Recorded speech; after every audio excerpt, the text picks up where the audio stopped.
day, Philippines! Good morning, Olongapo.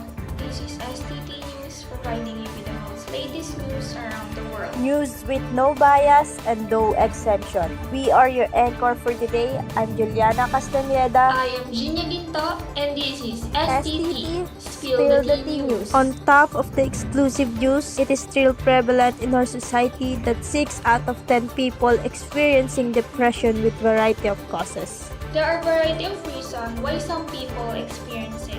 And since today we are celebrating Depression Awareness Month, let's take a look at some of the reasons why a person is feeling and experiencing a downturn or depression in life. Bullying has a significant impact on someone who may be depressed. Bullying can take various forms, including embarrassing people, calling them names, and more. Oops, sorry, Muslim girl.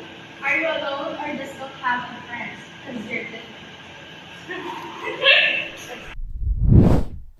Number 2 on the list, financial problems. And so much expenses, especially for our needs, can cause a despair where sometimes we don't know what to do anymore because we don't have enough money to buy our family necessities. Last, but definitely not the least, the intellectual challenge, especially for students. This is one of the elements that might induce depression, especially for kids who suffer from low grades and concerns that their parents will be disappointed with them. What should I do? My grades, my scores, my exams, they're all so low. Once my parents find out about this, they'll be so disappointed with me. What should I do?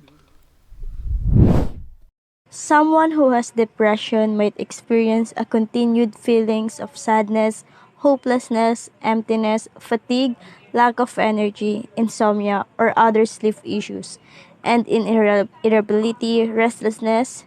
Severe cases, it leads to having thoughts of death, suicide, or suicide attempts.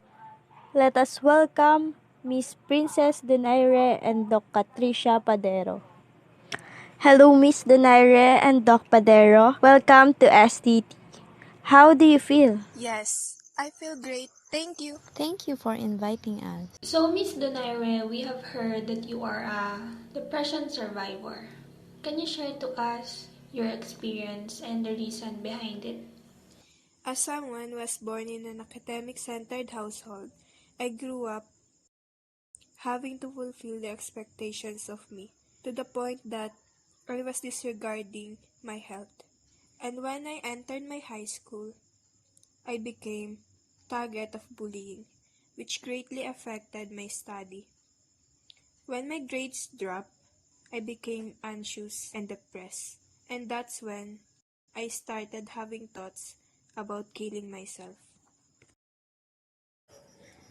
Of course, there are some ways to cope up with this kind of scenario. Just stay in touch and don't withdraw from life. Take some exercise for you to be active. Face your fear. Don't avoid things you find difficult, like face your fears. So the fear will be feared by you. Yeah, something like that. And don't drink too much alcohol because for some, alcohol can be a problem. And have a healthy diet. Eat vegetables, of course. And have a routine. Yeah, that's all I can say for you to avoid that kind of thing so that you can live your best life and hope for your fully healed pace. And yeah. This program was brought to you by STT News, providing you with the most latest news around the world. News with no bias and no exemption. I am Ginia Ginto. I'm Juliana Castaneda. And this is STT